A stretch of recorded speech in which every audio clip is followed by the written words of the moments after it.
Plenary జరగనుంది. మొదటగా KCR party జెండా ఆవిష్కరించి అమరవీరులకు నివాళులర్పించి ప్లీనరీని ప్రారంభిస్తారు. ఇక 60 ఎకరాల్లో ప్లీనరీకి ఏర్పాట్లు చేశారు.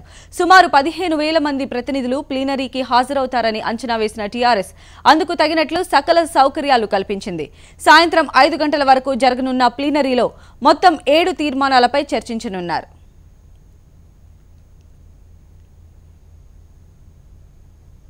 ఇక కోంపల్లిలో ప్లీనరీ ఏర్పాట్లకి సంబంధించిన అడిషనల్ డీటెయిల్స్ మా రిపోర్టర్ రాజేష్ అందిస్తారు. లైవ్ లో రాజేష్.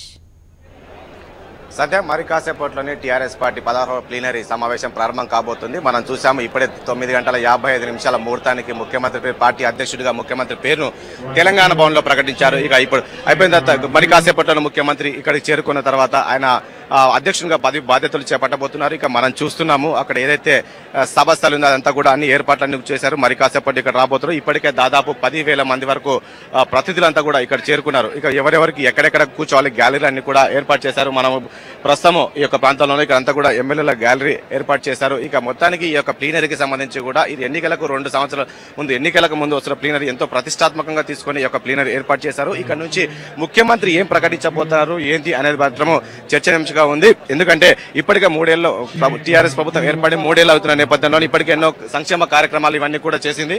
ఈ నేపథ్యంలో ఈ ఒక 2 ఏళ్లలో ఇక ఎలాంటి కార్యక్రమాలు చేయబోతుంది ఏంటి అనే దానిపై కూడా క్లారిటీ రాబోతుంది. ప్రస్తుతం కొంతమంది ప్రతినిధులను వీళ్ళు అడిగి తెలుసుకొని చెప్పండి. ఇప్పుడు ఈ యొక్క ప్లీనరీ ఎంతో ప్రతిష్టాత్మకంగా తీసుకున్నారు. ఇప్పుడు ఈ యొక్క ప్లీనరీ ద్వారా ముఖ్యమంత్రి ఏం ప్రకటించే అవకాశం ఉంటుంది?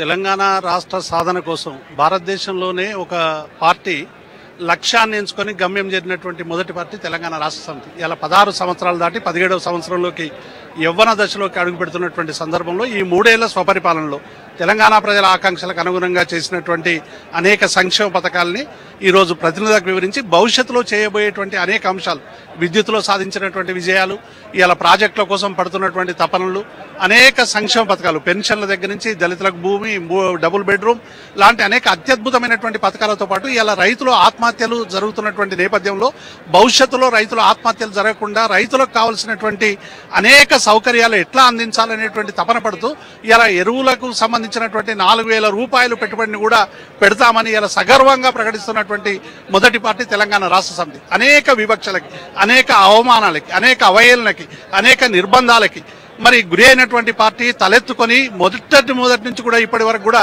తెలంగాణ జెండా లక్ష్యంగా ఎంచుకున్నటువంటి పార్టీ.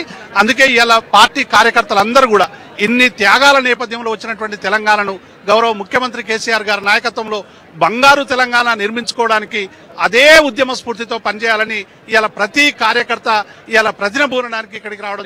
మీరు అంటున్నారు ఇప్పుడు 3 ఏళ్లలో ఎన్నో సంక్షేమ కార్యక్రమాలు తీసుకొచ్చాను, కానీ ఇప్పటివరకు ఏవి కూడా అమలు కాలేదు, చెప్పిన మాటలని చెప్పేసి విపక్షాలు కూడా చాలా ఆరోపిస్తున్నాయి. ఇది ప్రతిపక్షాలు చేసేటువంటి కళ్ళుండి చూడలేనటువంటి కబోదులు. ఎందుకంటే ఇవాళ లక్షల మందికి పెన్షన్ ఇస్తున్నటువంటి సందర్భాన్ని వాళ్ళు చూడలేదు. ఇవాళ అనేక జలాశయాలు గతంలో ఎవరు కూడా పట్టించుకున్నటువంటి కాకతీయ మిషన్ ద్వారా ఇవాళ 45,000 చెరువుల్లో 3 దశలు పూర్తి చేసుకొని ఇలా రైతాంగానికి నీళ్ళు ఇచ్చినటువంటి మొదటి పార్టీ తెలంగాణ రాష్ట్ర సమితి.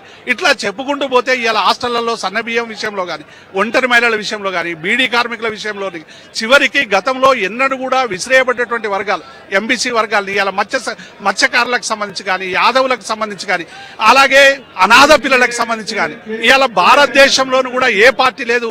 అందుకే 54 లక్షల నుంచి ఇవాళ 75 లక్షలకు పార్టీ సభ్యత్వానికి ఎగబాకినటువంటి ఏకైక ప్రాంతీయ పార్టీ తెలంగాణ రాష్ట్ర సమితి.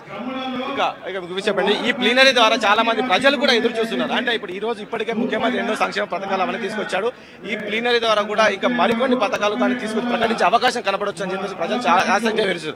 అలాంటిది ఏమైనా ప్రకటన ఉండే అవకాశం? గౌరవనీయులు రాష్ట్ర ముఖ్యమంత్రి వాళ్ళు, ఈనాటి ముఖ్యమంత్రి వారు గారు ఆనాటి ఉద్యమంలో 16 సంవత్సరాలు ఇట్లాంటి ప్లీనరీ 2001 నుంచి ఉద్యమ సమయంలో 14 ప్లీనరీ జరిగిన సందర్భంలో కూడా ఏకగ్రీవంగా ఎన్నిక చేసుకున్నాం. అట్లాంటిది నాడు తెలంగాణ ఉద్యమకారులు, తెలంగాణ ప్రజలు, సంబంధ వర్గాలు కలలుగన్నటువంటి తెలంగాణలో ఏవైతే పథకాలు తీసుకొచ్చుకుందాం, ఒకవైపు సాగునీరు, తాగునీరు, అవన్నీ కూడా నిజం కాబోతున్న తరుణంలో ఇలా ఈ ప్లీనరీ జరగడం దీని యొక్క ప్రత్యేకత. దేశ చరిత్రలో ఎక్కడ లేని విధంగా 29 రాష్ట్రాల్లో ఎక్కడ లేని విధంగా 1 కోటికి పైన సభ్యత్వం అయిపోయింది. ఇప్పటికి ఈ దేశంలో ఏ ప్రాంతీయ పార్టీ కూడా ఇంత పెద్ద ఎత్తున సభ్యత్వం లేదు. అట్లాంటి పార్టీ ఇలా గులాబీ దళం నిజంగా సంతోషంగా ఉన్న రోజు ఇలా రానే వచ్చింది. మరొక్కసారి గడిచిన 16 సంవత్సరాలుగా ఏకగ్రీవంగా అధ్యక్షుని ఏ విధంగా ఎన్నుకున్నామో మరొక్కసారి ఏకగ్రీవంగా ఎన్నిక చేసుకొని ముఖ్యమంత్రి గారిని రానున్న రోజుల్లో మా అధ్యక్షుడిగా ఉంటూ మరి మేము కలలు కన్నా బంగారు తెలంగాణ ఏదైతే ఉందో ఆ నిర్మాణం వారి ఆధ్వర్యంలో జరగబోతుందని చెప్పి సందర్భంగా తెలియజేస్తాం. మీరు ఒక విషయం చెప్పండి, గత కొద్ది రోజులుగా చూసుకుంటే పార్టీ అధ్యక్షులుగా కేటీఆర్ ప్రకటిస్తారని చెప్పేసి కవిత ప్రకటిస్తారు, తర్వాత వర్కింగ్ ప్రెసిడెంట్ గా కేటీఆర్ ను ప్రకటిస్తారు, అలాంటి చర్చ వచ్చింది. ఈ యొక్క వేదిక వల్ల అంటే ఈ వేదిక ద్వారా ముఖ్యమంత్రి ఏమైనా వర్కింగ్ ప్రెసిడెంట్ గా కేటీఆర్ ను కానీ ఇంకేమైనా ప్రకటించే అవకాశం ఏమైనా కనబడుతుందో బయట అయితే చర్చ జరుగుతుంది. అది ముఖ్యమంత్రి గారి నిర్ణయం అండి, అది దానికి మనం ఏం మాట్లాడలేము. పార్టీ గురించి కానీ పార్టీని ఏ విధంగా పునరుద్ధరించాలో ముఖ్యమంత్రి గారికి బాగా తెలిసిన వ్యక్తి.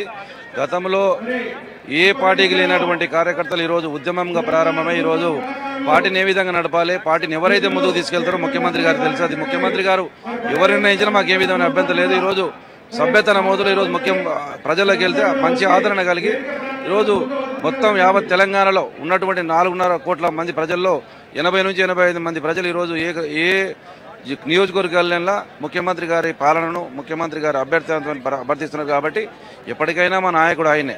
టీఆర్ఎస్ పార్టీ అంటే కేసీఆర్ గారు అంటే టీఆర్ఎస్ పార్టీ, అందులో ఏ విధమైన లేదు. అది ఏ విధమైన చేసినా ముఖ్యమంత్రి గారి నిర్ణయం అందరూ ఆమోదించాల్సిందే. ఇక మీరు చెప్పండి, గత ప్లీనర్కి ఈ ప్లీనర్కి ఏమైనా కొంచెం డిఫరెంట్ కనిపిస్తుందంటారా? లేదు, ఈసారి ఇంకా ప్లీనర్ అద్భుతంగా ఉండబోతుంది. మంచి ఏర్పాట్లు జరిగినాయి. ఇంకా ఈ జగ విషయంలో కానీ స్థలం విషయంలో ఇంకా ఎక్కువ చేసి అద్భుతమైన ఏర్పాటు చేసిన ఇంకా చూస్తే తెలుస్తుంది. ఇంకా భోజనాల విషయంలో కానీ అన్నీ తెలుస్తుంది. అద్భుతంగా ఏర్పాట్లు ఉన్నాయి. అన్నిటికన్నా ఈరోజు ఎందుకంటే గతంలో టీఆర్ఎస్ పార్టీ ఒక బలహీనంగా ఉన్నటువంటి ఇప్పుడు ఈరోజు అధికారంలో ఉంది, కార్యకర్తలు ఎక్కువ ఉన్నారు, ప్రజల ఉన్నారు. తప్పకుండా దీన్ని అద్భుతమైన ఏర్పాటు చేసిన రేపు టీఆర్ఎస్ బహిరంగ సభ చరిత్రలో మర్చిపోలేని విధంగా ఉండబోతుంది. ఇది సందేహం చెప్తున్న వీళ్ళు ఏదైతే ఉందో ఇది గతంకి ఇప్పటికీ చూసుకుంటే ఎంతో ప్రతిష్టాత్మకంగా ప్రస్తుతం ఈ యొక్క ప్లీనరీ తీసుకున్నాడు. ఎందుకంటే ఎన్నికల్లో 2 ఏళ్ళు రాబోతున్న 2 సంవత్సరాలు ఎన్నికలు రాబోతున్న నేపథ్యంలో ఎంత ప్రతిష్టాత్మకంగా తీసుకొని ఈ 2 సంవత్సరాల అనుగుణంగా పథకాలు ప్రకటించే అవకాశం కనబడుతుంది ముఖ్యమంత్రి అనేది కూడా కొంచెం చర్చ జరుగుతుంది. ఇక మొత్తానికి ఏర్పాట్ల విషయానికి వస్తే మాత్రం ఎక్కడ ఎలాంటి ఇబ్బందులు లేకుండా మొత్తం ఏర్పాట్లు కూడా చేయడం జరిగింది. ఇక ముఖ్యమంత్రి అధ్యక్షుడిని ప్రకటన జరిగింది. మరి కాసేపట్లో అధికారికంగా ప్రకటించబోతున్నారు. అధికారికంగా బాధ్యతలు కూడా ముఖ్యమంత్రి తీసుకోబోతున్నారు. 10:30కు ముహూర్తం కూడా ఏర్పాటు చేశారు. 10:30కు ఒక ప్లీనరీ ప్రారంభం కాబోతుంది. ఇక మొత్తం ఈ ప్లీనరీకి సంబంధించి కూడా ప్రతినిధులందరూ కూడా ఆ జిల్లాల నుంచి నియోజకవర్గాల నుంచి పెద్ద సంఖ్యలో రావడం జరిగింది. అంటే 10 నుంచి 10,000 మంది అన్నారు, కానీ అంతకు ఎక్కువగా వచ్చే అవకాశం కనపడుతుంది. ఉదయం 9 గంటల సమయంలో అప్పటికి 10,000 వరకు ప్రతినిధులు వచ్చి ఉంటారు. ఇక్కడ మనం చూసిన గ్యాలరీ అయితే గ్యాలరీ మొత్తం కూడా ఎమ్మెల్యేలు ప్రతినిధులు అందరూ కూడా కూర్చోవడం జరిగింది. ఎవరికి ఇక ఏదైతే సభ వస్తాలు ఉందో స్టేజ్ ఉందో ఆ స్టేజ్ పైన మాత్రం కేవలం కొందరికి లిమిటెడ్ గా కొందరికి మాత్రమే కూర్చునే విధంగా ఏర్పాటు చేయడం జరిగింది. ఒక ముఖ్యమంత్రితో పాటు కొంతమంది సీనియర్లు అంటే దాదాపు 10 నుంచి 15 మంది వరకే సీనియర్లు కూర్చునే అవకాశం ఉంది. గతంలో చూసినామంటే దాదాపు 15-20 మంది వరకు ప్లీనరీ సమయంలో కూర్చారు. కానీ ఈసారి మాత్రం కేవలం లిమిటెడ్ గా చైర్స్ వేశారు. పార్టీ సీనియర్లతో పాటు కొంతమంది మంత్రులకు మాత్రమే ఒక స్టేజ్ పైన ఉంటుంది.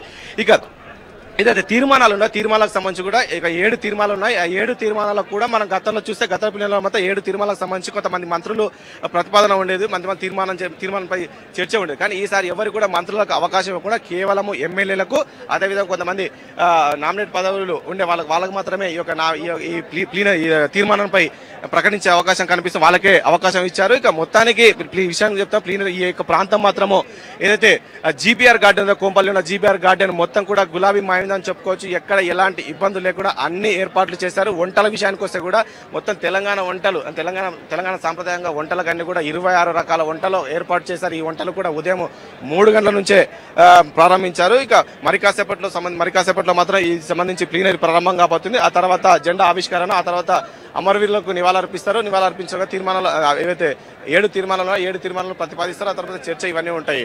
సంధ్య. రైట్ రాజేష్, మరికొన్ని డీటెయిల్స్ చూద్దాం.